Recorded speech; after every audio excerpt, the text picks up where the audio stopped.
Hello guys, আসসালামু আলাইকুম। আমি আপনাদের সামনে আজকে কিছু কথা বলার জন্য হাজির হয়েছি। তো কথা হলো, আমি একটা জিমে ওয়ার্কআউট করি।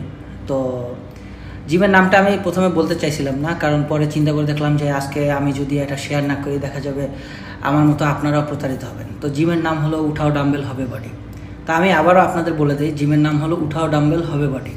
তো এই জিমে আমি বিগত 6 মাস ধরে ওয়ার্কআউট করতেছি। তো যখন আমি ওয়ার্কআউট শুরু করি তখন আমার বডি ওয়েট ছিল 115 কেজি। তো 6 মাস পরে আমি এত ডায়েট করলাম, এত ওয়ার্কআউট করাটার পরে আমার বডি ওয়েট 117 কেজি।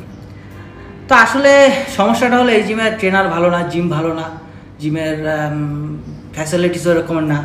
তো আমি না সারাদিন অনেক কঠিন ডায়েট করি, এত পরিমাণ ডায়েট করি যে আমি না খেয়ে থাকি অলমোস্ট, যে কিছু খাওয়ারই সময় পাই না। এবং আপনার ট্রেনার আমাকে